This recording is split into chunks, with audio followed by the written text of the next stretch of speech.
Bang, obat yang ampuh buat kutu daun. Jadi untuk kutu daun pada tanaman cabai itu yang bisa menyebabkan keriting ya. Ada beberapa macam kutu daun. Misalkan kutu trip, itu kalau misalkan daun tanaman cabai kita dia menciut-menciut keriting ke atas ya, itu biasanya terkena hama kutu trip. Terus yang kedua, kalau misalkan pucuknya seperti habis terbakar, kaku, kadang berwarna kemerah-merahan, kadang berwarna kecoklat-coklatan, daun di bawah pucuk dia menggulung ke dalam dan melengkung ke bawah, itu terkena hama kutu tungau. Terus yang ketiga, kalau misalkan di pucuk tanaman cabai kita banyak semut berkerumun, itu terkena hama kutu apis.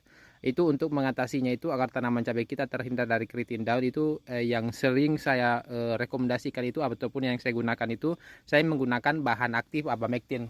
Untuk merek dagan yang saya gunakan itu sementara saya gunakan merek dagan Metro seperti ini. Ini bahan aktifnya abamectin. Ini bisa kita gunakan untuk mengatasi hama kutu-kutuan agar tanaman cabai kita terhindar dari keriting daun.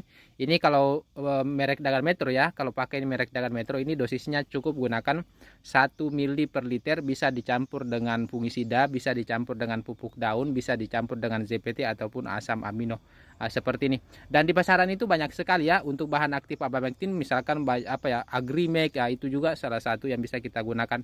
Yang pastinya kalau abamectin itu lumayan luas, dan selain bisa selain bisa menggunakan abamectin, banyak juga yang bisa digunakan ya, misalkan bahan aktifnya diaventuron, bahan aktifnya piridaben, bahan aktifnya fipronil, bahan aktifnya nitempiram, itu juga bisa kita gunakan untuk mengatasi hama kutu-kutuan. Seperti itu. Yang pastinya banyak ya, tetapi kalau saya yang pertama saya rekomendasikan ataupun yang pertama saya gunakan ataupun yang saya andalkan itu, saya masih mengandalkan abamectin. Untuk merek dagannya disesuaikan. Sementara yang saya gunakan ini merek dagannya Metro. Kalau misalkan mau gunakan seperti yang saya gunakan ini merek dagan Metro, bisa cek di keranjang di bagian pojok kiri bawah. Oke, semoga bermanfaat.